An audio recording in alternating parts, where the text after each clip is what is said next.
लेकिन हम उमर साहब को सिर्फ ये याद दिलाना चाहते हैं कि आपने इलेक्शन 370, 35A, स्टेटहुड, इन सारी चीज़ों पर लड़ा था। इससे साफ जाहिर है कि उमर अब्दुल्ला साहब बीजेपी के हाथों में ही खेल रहे हैं।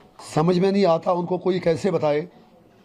अगर अमित शाह जी का गला सूख गया कहते कहते कि मैं स्टेटहुड वापस दे रहा हूँ, प्राइम मिनिस्टर ने भी कहा, तो उमर साहब क्यों वही चीज़ उनको आगे मांगने के लिए कह रहे हैं? इसका मतलब 370 की जब बात करने के लिए वो तैयार नहीं, 35A की बात करने के लिए तैयार नहीं, तो वो एक तरफ से आई वॉश है।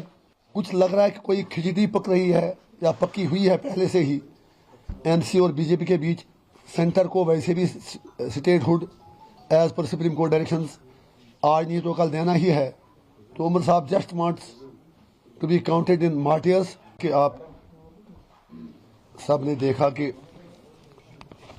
कल से जो हमें अखबारों के ज़रिए, सोशल मीडिया के ज़रिए खबरें मिल रही हैं कि जो उमर साहब की सरबराही में सरकार बनी, उन्होंने अपनी कैबिनेट मीटिंग में एक रेजोल्यूशन पास किया है जिसमें सेंटर से स्टेटहुड रेस्टोर करने के लिए कहा गया है। और ये भी खबरें गश्त कर रही हैं कि आप उमर साहब यूनियन गवर्नमेंट से टाइम सीक कर रहे हैं ताकि वो कैबिनेट की रेजोल्यूशन का जो ड्राफ्ट है, जो उसमें मुतालबा किया गया है स्टेटहुड रेस्टोर करने का, he can put it to the central government. उनका हक है, वो कुछ भी कहें, कुछ भी पास करें। लेकिन हम उमर साहब को सिर्फ ये याद दिलाना चाहते हैं कि आपने इलेक्शन 370, 35A, स्टेटहुड, इन सारी चीज़ों पर लड़ा था। तो आज जो ये खबरें आ रही हैं कि सिर्फ स्टेटहुड को लेकर आपने रेजोल्यूशन पास कैबिनेट में किया है, तो it is very painful. It means departure from the principle stand of his party. इससे साफ जाहिर है कि उमर अब्दुल्ला साहब बीजेपी के हाथों में ही खेल रहे हैं। समझ में नहीं आता उनको कोई कैसे बताए।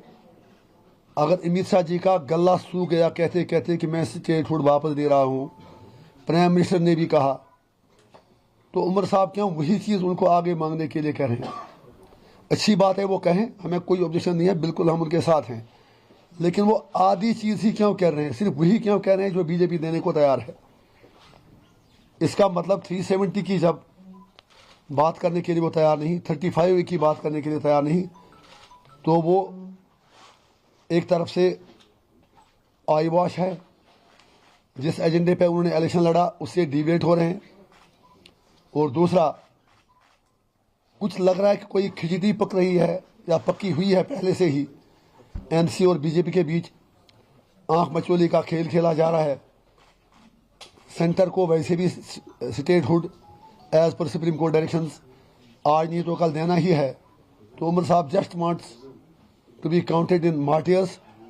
स्टेटहुड की बात करके वो बाकी जो मेन इश्यूज हैं उनसे भागना चाहते हैं। और अफसोस की बात यह है, हम उमर साहब को यह याद दिलाएंगे कि उनकी जमात का पहले दिन से ही यही वतीरा रहा है।